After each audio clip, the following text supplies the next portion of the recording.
Hi guys, my name is Michel with Michel Real Estate, and in this video I will give you the 5 seller mistakes that we most commonly see here in Luxembourg.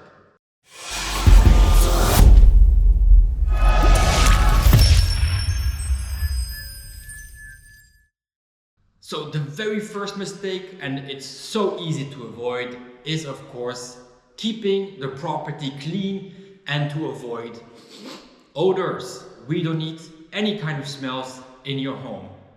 We need the property to look at its absolute best. You don't want to negotiate 10, 20, 30K off of your price. No, you don't. You want to get the best price for your property. So just clean it up. Get the mess out of the way. All the things that you haven't picked up in the last couple of months need to get out of the way. Your home is no longer your home. It is now a product that needs to be sold. And why would you not put a little bit of effort in to get a better price for your property? Second mistake, minor repairs. These things are so simple to do. Repaint the walls. Give them a better, fresher, more modern color, and the price will jump up. That's right. You will have a better negotiation position when we get to negotiations.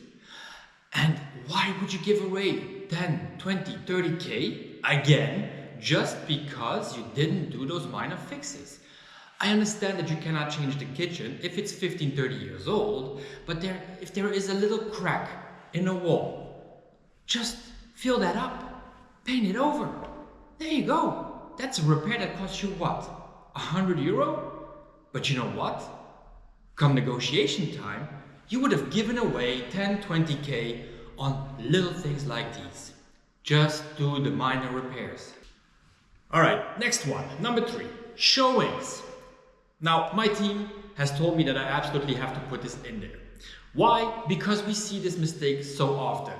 We have a showing and all of a sudden the landlord comes in or is still there and doesn't go out of the way.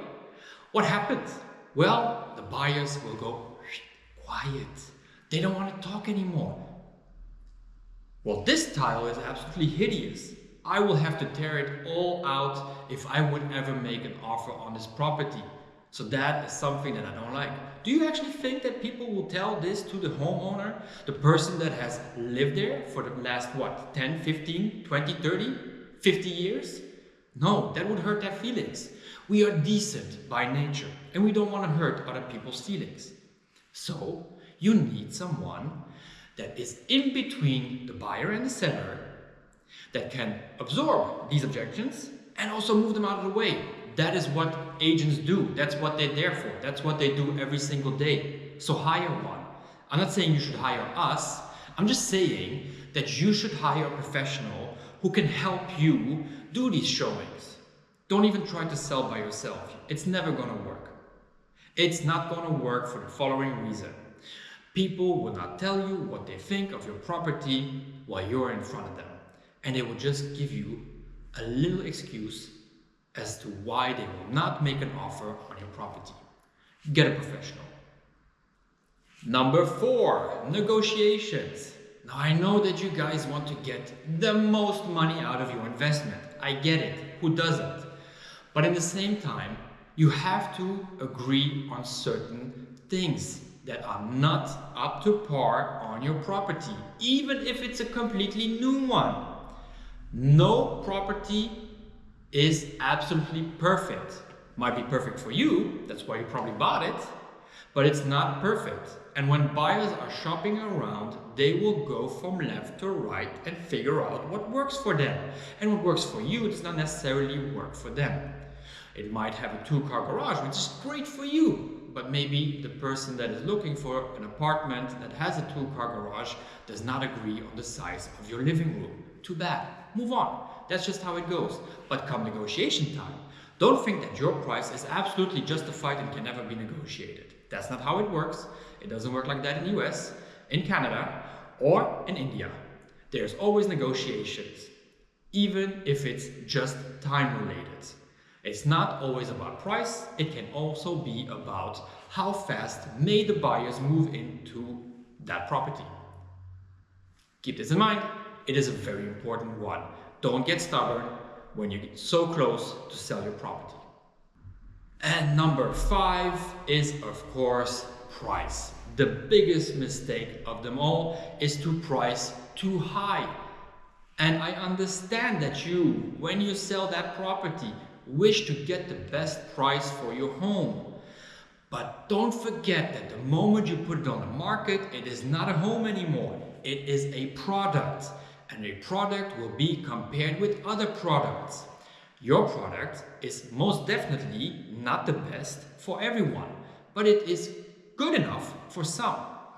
In order for them to make an offer, but first of all to even come and see the property, the price needs to be right. So, saying stuff like, we can always try, is a mistake. Don't just try. Go for the price that you know it will sell for. Our agency, for instance, gives its customers 3 different evaluation prices. The lowest, which we know it will sell for, absolute certainty. The middle price, where we know you get the best money for value, you as a seller. And now the last price is the one that we think it will sit for a long time on the market, which might work for some sellers, but not for all sellers.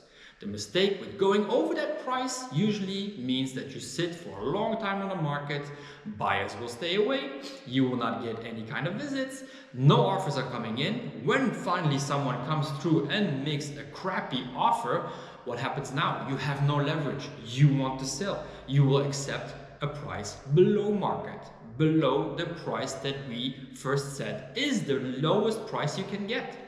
So you need to come out strong in the beginning and get buyers into your property. Take the following example. Do you think that a supermarket will put anything, any kind of product on their shelf at an overpriced rate and think to themselves, let's just try? No, they need to move goods. And in order for goods to move in and out of the store, the price needs to be right. Not too high, not too low, but definitely not overpriced. Keep that in mind. Move on from these 5 mistakes and get your property sold at the best price. Now I want to thank all of you for watching this video. Of course, you can follow me on all the social media channels that you prefer, or you can just visit my website www.michelrealestate.lu in one single word, and hopefully I'll see you in the next video.